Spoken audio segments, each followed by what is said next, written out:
Greetings to each and everyone present in this premises. We have gathered here to have an experience of a journey of Kalinagar Mahavidyalaya since 1985 to till the time. You might wonder why it is so. It is because this documentary itself explores the element of curiosity and how it shapes human expectations, handles disappointments, and finds success in the pursuit of discovery. In one word, we can name it survival of the fittest. Without keeping you all waiting much more, I welcome the guest of honor, dignitaries, delegates, and eminent directors in this live journey of Kalinagar Mahavidyalaya.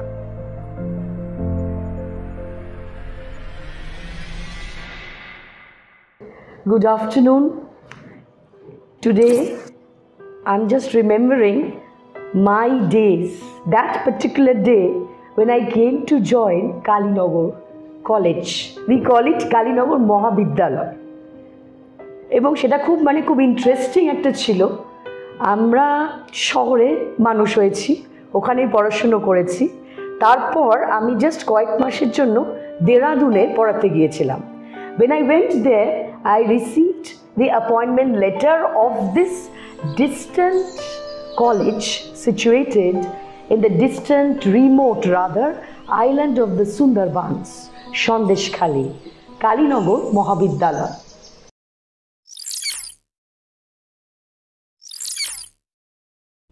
আমি সুব্রত দে, কালীনগর কলেজে হিসাবরক্ষক ছিলাম। এই college 1985-তে শুরু হওয়ার কথা বলা হলেও যে কোনো প্রতিষ্ঠান শুরুর কতগুলো পরিপ্রেক্ষিত থাকে। 1981-82 ওই সময়, তখন কিন্তু এখানে উচ্চশিক্ষা সম্প্রসারণের কোনো ব্যবস্থাপনা এই অঞ্চলে ছিল না।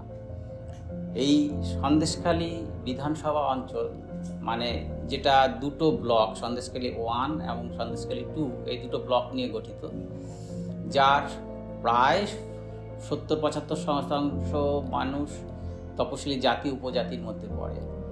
সেই পুরো দ্বীপ নির্ভর অঞ্চলে দুটো মাত্র এইচএস স্কুল ছিল। অ্যাকচুয়ালি উচ্চশিক্ষা শুরু করার জন্য চিন্তাভাবনা করতে গেলে তার যে ছাত্রছাত্রী আসবে, যে ফিডার স্কুল, সেই সংখ্যাটা থাকা উচিত। কিন্তু সেই দুটো স্কুল ওখানে থাকার ফলে সারা বিধানসভার মধ্যে, একটা হচ্ছে এই কাছাকাছি কালীনগর উচ্চ মাধ্যমিক বিদ্যালয়, আর একটা হচ্ছে সন্দেশখালী 2-তে আতাপুর কেরার হাই স্কুল। তো দুটো হাই স্কুল থেকে তখনকার দিনে সাকুল্যে 30 জনও ছাত্রছাত্রী এইচএস পাস করে যেত। তো এই ছোট্ট পরিসংখ্যান দিয়ে বোঝা যাচ্ছে যে ওই সময়ে যারা গ্র্যাজুয়েট হওয়ার জন্য কোনো কলেজে যাবে সেই সংখ্যাটা 30-এর নিচে। তো যে কোনো জিনিস করতে গেলে তো তার সাথে একটা অর্থের সংকুলান বা যোগান, এগুলো একটা ব্যাপার থাকে।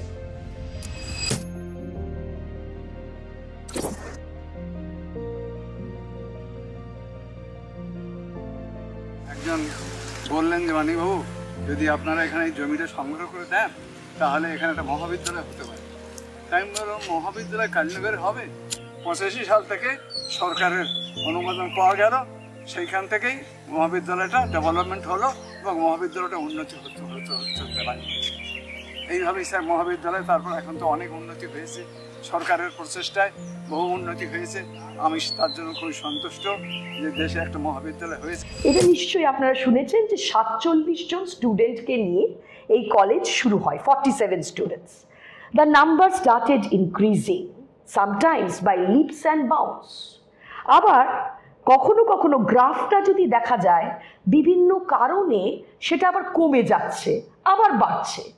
এইসব কারণ শহরের কারণের সঙ্গে মিলবে না। সুন্দরবনের এই island Sandeshkhali, it is always prone to natural disaster.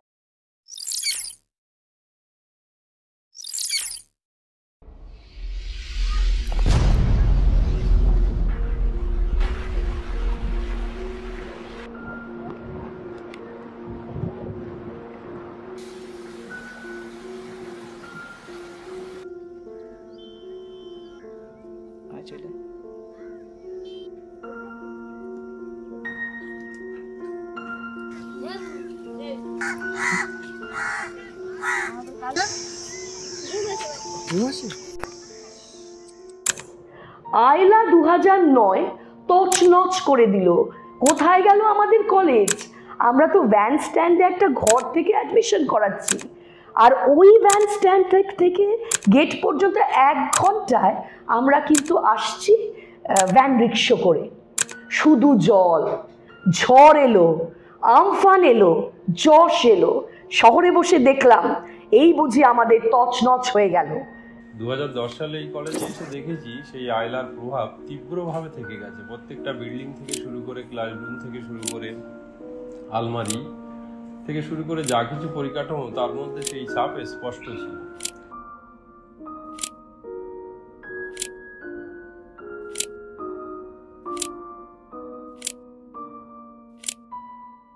আমরা প্রত্যেকেই ভুক্তভোগী যে অনেক সময় যখন তীব্র বিপর্যয়, মানে 4 দিন 5 দিন বৃষ্টি বা ঝড় এই ধরনের ঘটনা ঘটে, সেই মুহূর্তগুলিতে আমরা কিছুটা দ্বিধাগ্রস্ত থাকি আসতে, যেহেতু আমাদের নদীটা পেরিয়ে আসতে হয়। সেটা একটা বলা যেতে পারে যে আমাদের সামগ্রিক সমস্যা, এবং এই সমস্যার ক্ষেত্রে আমরা আমাদের কলেজের পক্ষ থেকে সবাই লোকাল প্রশাসনে আবেদন করেছি যাতে আগামী ভবিষ্যতে নদীটির উপরে একটি ব্রিজ হতে পারে, যাতে আমাদের কলেজের ছাত্রছাত্রীদের পঠন পাঠন এবং তার সঙ্গে সঙ্গে আমাদের যাতায়াত ব্যবস্থা আরও ভালো হয় এবং আমরা আরও বেশি করে শিক্ষার্থী পেতে পারি। আমি প্রথমে যখন আসি তখন এই অবস্থায় নদী বা যাতায়াত ব্যবস্থা ছিল না। এই যাতায়াত ব্যবস্থার মধ্যে ইটের রাস্তা ছিল সামনেটা, এবং কয়েকটা নৌকা ছিল, যেভাবে নদীটা পেরোতে হয় সেভাবে ছিল না, ফলে আসাটা শহর থেকে খুবই সমস্যার। তো বেশিরভাগ ছাত্র, যেহেতু এই জায়গাটা খুবই ব্যাকওয়ার্ড জায়গা এবং রিভারাইন এলাকা, বেশিরভাগ ছাত্র কিন্তু এখানে ফার্স্ট জেনারেশন লার্নার। আমার কলেজ আমার কাছে খুব পছন্দের একটি জায়গা, আর তার সাথে সাথে আমার যেসব সহপাঠী এবং আমার যে কলেজের শিক্ষক শিক্ষিকা রয়েছেন তাদেরকে আমি তো অত্যন্ত স্নেহ করি, তার সাথে আর কি শ্রদ্ধাও, তাদের প্রতি আমি শ্রদ্ধাশীল, এবং তারা আমাদের অতি যত্ন সহকারে ক্লাসরুমে পঠন পাঠন করেন, এবং কোনো রকম সমস্যার সম্মুখীন হলে ওনারা সহযোগিতা অবশ্যই তো করেন। কারণ আমাদের বাংলা ডিপার্টমেন্ট খুবই ভালো, মানে কলেজের মধ্যে আমাদের বাংলা ডিপার্টমেন্টে সব ধরনের অনুষ্ঠান হয়, আর এবং আমরা সবাই মিলে তাতে পার্টিসিপেট করি। খুব ভালো লাগে আমাদের সেই অনুষ্ঠানগুলো, এবং আমাদের স্যারেরা খুবই যত্নশীল, তারা সবসময় আমাদেরকে সমস্ত রকম সাহায্য দিয়ে থাকে। তারা আমাদের খুবই সাহায্য করে, তারা আমাদেরকে সমস্ত বিষয়ে, তাদেরকে কোনো জিনিস যদি আমরা বলি যে স্যার আমাদের এটা সমস্যা, স্যার ম্যাডামরা আমাদেরকে সেগুলোতে সাহায্য করে।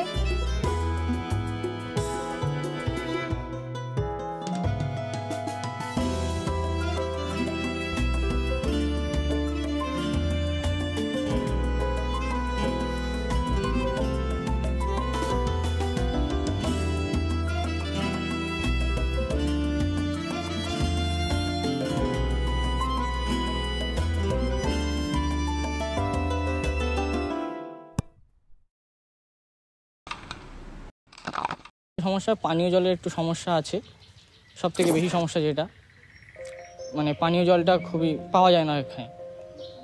এই বাঁদিকে আমরা দেখতে পাচ্ছি একটা সাবমার্সিবল পাম্প। অ্যাকচুয়ালি এই সুন্দরবন অঞ্চলে জানুয়ারি মাসের ঠিক পর থেকে প্রচণ্ড জলের ক্রাইসিস আরম্ভ হয়ে যায়, তাই এখানকার কালীনগর গ্রাম পঞ্চায়েত এই আমাদের সাবমার্সিবল পাম্পটা বসিয়ে দিয়েছে, যে পাম্পটা হচ্ছে এখনকার শিবরাত্রির সলতের মতো বলতে পারি আর কি। এইটা হচ্ছে একমাত্র জলের সোর্স এখানে, আর অন্য কোনো সোর্স নেই, এটা বড় পুকুর বাদ দিয়ে।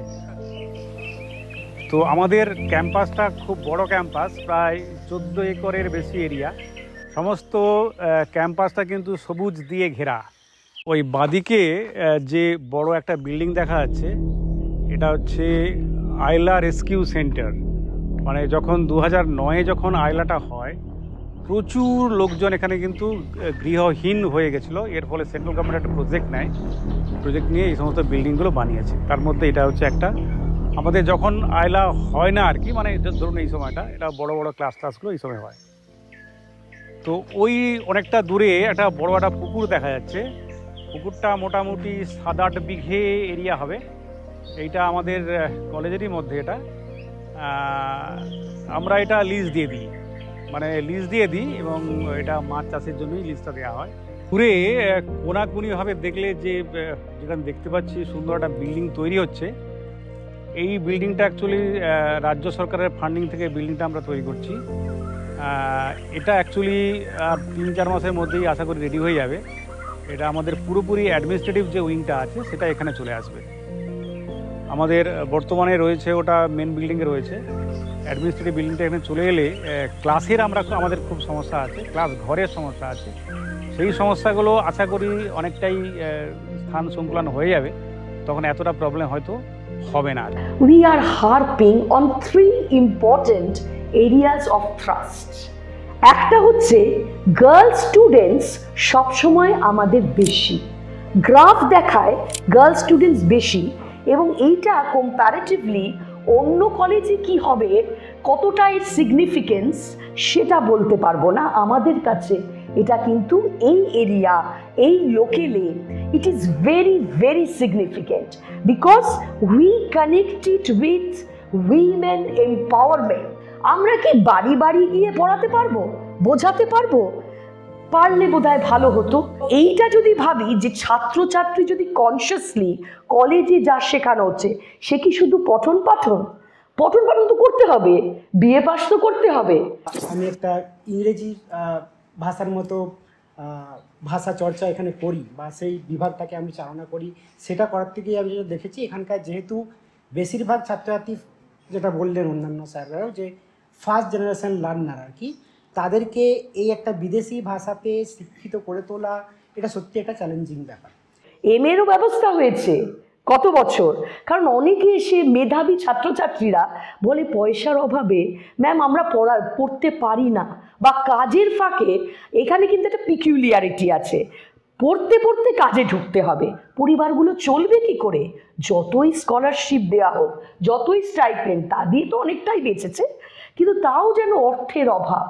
এবং এক একজন এমনভাবে আসে, বা আগে আমরা দেখেছি খুব মন খারাপ হয়, তো আমরা একদম গ্রাসরুট লেভেলে যেন মনে হয় যে এদের পাশে আমাদের দাঁড়ানো শুধু দরকার নয়, একটা যে ম্যাপ আছে, স্টেটের ম্যাপ বা ইন্ডিয়ার যে ম্যাপটা রয়েছে যেখানে লেখাপড়া ইজ কনসার্নড, সেখানে যেন এরা জায়গা করে দিতে পারে। তাহলে কমিউনিটিকে আমরা কমিউনিটির সঙ্গে ওতপ্রোতভাবে জড়িত। আমাদের রেগুলার স্টাডিজের পাশাপাশি আমরা তো পোস্ট গ্র্যাজুয়েশনের কথা বললাম যে আমরা নেতাজির থেকে এনেছি 3টে সাবজেক্ট, ওপেন ইউনিভার্সিটি, অনেকেই কিন্তু অ্যাডমিশন নিয়ে খুব খুশি। এইবার এইটা যেটা হচ্ছে সেটা, আর স্টুডেন্টের ফ্লাকচুয়েশন কেন? একটা তো কাজ করতে করতে তারা ড্রপ আউটস হয়ে যায়, আরেকটা হচ্ছে যখন কোভিড কথা বলতে, যেহেতু প্রত্যন্ত অঞ্চল বা গ্রামাঞ্চল, এখানে যে সমস্যাটা আমরা সবথেকে বড়োভাবে ফেস করেছিলাম ঠিক ওই মুহূর্তে, যে তাদের ইন্টারনেটের একটা প্রবলেম। তারা একই মোবাইল থেকে 4-5 জন, অনেক সময় 10-12 জন, অনেক সময় আমি এমনও হয়েছে ভিডিও অন করার পর ওরা দেখছি নদীর পাশে, কেউ গাছের, মানে কিছুতেই তারা কানেকশন পাচ্ছে না, ক্লাস কিছুতেই করতে পারছে না। কোভিড তো অ্যাকচুয়ালি শহর হোক গ্রাম হোক, মানুষের জীবন নিয়ে ছিনিমিনি খেলা শুরু হলো। কে পাশের বাড়ির লোক জানে না সে বাঁচবে কিনা। তখন এই ছাত্রছাত্রীরা বাড়িতে রয়েছে, প্রচুর অর্থাভাব, বেরোতে পারছে না। আমরা তখন ডিস্টেন্সে ক্লাস নেওয়ার, মানে অনলাইনে ক্লাস নেওয়ার চেষ্টা করলাম। পড়াবো কাকে? ইন্টারনেট কানেকশানই তো ছিন্ন হয়ে গেছে, পড়াশোনার ক্ষতি হচ্ছে। আর মানুষগুলো পড়বে, তাদের তো সব ভেসে চলে গেছে। কোভিড ছাড়াও যশ, আমফান, তাদেরকে তো আগে খেতে হবে। সরকারি অনুদান ছাড়া আমরা তখন নেমে পড়লাম। আমরা গ্রামে গ্রামে একটা অর্থ কালেক্ট করে নিজেদের থেকে, আমরা সরকারি ফান্ডেও যেমন দিয়েছি, আবার কালেক্ট করে আমরা সবাই মিলে চললাম। আরেকটা হচ্ছে যে ওই যে ড্রপ আউটসের কথা বলছি, এইবার ড্রপ আউটকে আমরা একটা পদ্ধতি পেয়েছি, কারণ পড়ার তাদের ইচ্ছে থাকে। এবং বাবা মাদের সঙ্গে আমরা অফেন, যেটাকে one of the stakeholders বলে, আমরা মিটিং করি, গার্জিয়ানস মিটিং করি। তাদেরও দেখি তারা কিন্তু পড়াশোনা নিজেরা হয়তো জানে না, লেখাপড়াটা করাতে চায়। তাহলে আমরা কি করলাম? Learning management system blended mode নিয়ে নিলাম, অফলাইন অনলাইন। তাতে যারা পারছে তারা আসছে, আবার দিনের শেষে কাজ করে এসে তারা পড়াবে। এখন মোটামুটি ট্যাব বা মোবাইল কোনো স্টুডেন্টের নেই, এনে জামা কাপড় ঠিকঠাক ছেঁড়া টেরা ওইটে পেয়েছে, তাহলে দে হ্যাভ অ্যাক্সেস। বললে হবে না আমি বুঝি না, আমি বন্ধুকে হোয়াটসঅ্যাপ করবো, আমি ফেসবুকে থাকবো, তাহলে পড়বো না, ওয়েবসাইটে ঢুকবো না, এটা হয় না। আর আমি যেটা করি, মোটামুটি প্রত্যেকের সঙ্গে একটু জিজ্ঞাসা করার চেষ্টা, ওরা আমাকে ভয় টয় খুব একটা পায় না, ভালোই বাসে মনে হয়, এইখানে এসে দাঁড়িয়ে পড়ে আর মনের কথা আমাকেই জানিয়ে দেয়। আমি একটা কমপ্লেন বক্স দিয়েছি, চুপচাপ নাম না লিখে দিয়ে দিতে হবে, কে ক্লাস নিচ্ছে এগুলো তো দেখতে হবে। আর স্কিল ডেভেলপমেন্ট এটা আমরা কিন্তু এনইপির জন্য শুরু করেছি, একটা এক্সট্রা যেন একটা চ্যানেল খোঁজার চেষ্টা করছি। নগর কলেজের পক্ষ থেকে তাদের জন্য বেশ কিছু value added course, certificate course, skill ডেভেলপমেন্টের কোর্স এবং ভ্যালুয়েবল সেমিনারের আয়োজন করেছি, যেগুলোতে তারা অংশগ্রহণ করতে পারবে, নিজেদেরকে উন্নত করতে পারবে এবং যার মাধ্যমে নিজেদের জন্য কিছু আগামী দিনে রোজগারের একটা রাস্তা খুঁজে পাবে। যে আর্ন ওয়াইল ইউ লার্ন, এটাও তো একটা ব্যাপার। আমরা ব্রতচারী স্কিম করেছি, কয়েকদিনের ট্রেনিং, ওই সার্টিফিকেটটা খুব কাজে দেয়। ড্রামা করিয়েছি প্র্যাকটিস, বিউটিশিয়ান কোর্স চালু করছি, যেগুলো আবার বেশি চেষ্টা করি যে পয়সা লাগবে না, তাহলে তো ওরা পারবে না। সেইটা করে মোটামুটি স্টুডেন্ট গ্রাফ ঠিকঠাকই আছে, আশা করি ভালোই করবে। রেজাল্ট তারা কিন্তু সিবিসিএসে খুব ভালোই করেছে, বেশ টপার হয় ইউনিভার্সিটিতে। আর এনইপি তো সবে শুরু হলো। আরেকটা হচ্ছে ওরা দেখা গেছে এক্সট্রা কারিকুলার অ্যাক্টিভিটিসে অনেকেই খুব এক্সেল করে। এখানকার যে ইন্ডিজেনাস কালচার, সেই কালচারে ফোক ডান্স, ফোক মিউজিক, আরও অনেক কিছু, ডিবেট, সেইগুলোতে ওরা পার্টিসিপেট করছে এবং প্রাইজ পাচ্ছে। এ তো গেল student. We involve the community, our students, our faculty, our staff. আর একদম খুব ভালো করে বলতে হয় আমাদের ম্যানেজিং কমিটি। অন্তত আমি যখন এই 2018-তে চেয়ারে বসলাম, তখন থেকে এই যে আমাদের এই ইনফ্রাস্ট্রাকচারাল ডেভেলপমেন্ট, যেটাকে বলি আমরা সাস্টেনেবল, বা একটা যেন ডেভেলপমেন্টটা একটা জায়গায় গ্রাফে উঠছে, এটা কি একা ভিতরে আমাদের দ্বারা সম্ভব হতো? কখনো হতো না। আমাদের যে গভর্নিং বডি আছে, আমাদের গভর্নিং বডির প্রেসিডেন্ট হলেন এখানকার এমএলএ। উই আর ফরচুনেট যে আমাদের মাথায় যিনি আছেন তিনি একজন শিক্ষিত মানুষ। কলেজের পড়াশুনো যেমন তার মান বৃদ্ধি হয়েছে, তেমনি পরিকাঠামোগত অনেক ডেভেলপমেন্ট রয়েছে। যে ছেলেমেয়েরা আজকে দূর দূরান্ত থেকে আসছে পড়াশোনা করতে, তারা কিন্তু প্রতিনিয়ত ভেবেছেন যে আমরা এমন একটা কলেজ চাই যেখানে সব কিছু পরিকাঠামো থাকবে, পানীয় জল থাকবে, ইলেকট্রিক থাকবে, এবং সেগুলো আমরা ব্যবস্থা করেছি। কলেজের যারা শিক্ষক শিক্ষিকা আছেন তারাও অত্যন্ত আন্তরিকতার সঙ্গে এই কলেজের জন্য সময় দেন এবং পরিকাঠামোগত দিক থেকে আমরা যতটা পারি চেষ্টা করেছি, এবং আগামী দিনে আরও সুন্দর শহরের যে সমস্ত কলেজ আছে সেই কলেজের সমান গুরুত্ব দিয়ে আমরা এর পরিকাঠামোগত উন্নয়ন করেছি। আমাদের local BDO office, each and every local panchayat, each and every one renders their specific and unique role here. All of them have contributed to the evolution of Kalinagar Mohabidyalaya that we see today.